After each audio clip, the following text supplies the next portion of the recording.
नमस्कार दोस्तों, स्वागत है आपका राधिका मेकओवर्स में। मैं रिचा त्रिपाठी आज आपके लिए लेके आई हूँ ये Eid makeup look. I hope आपको पसंद आया होगा।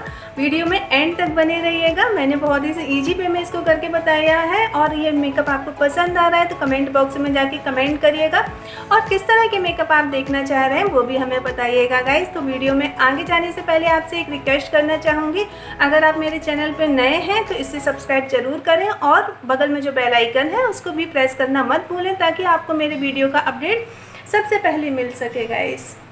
आइए बढ़ते हैं हम अपने वीडियो में आगे।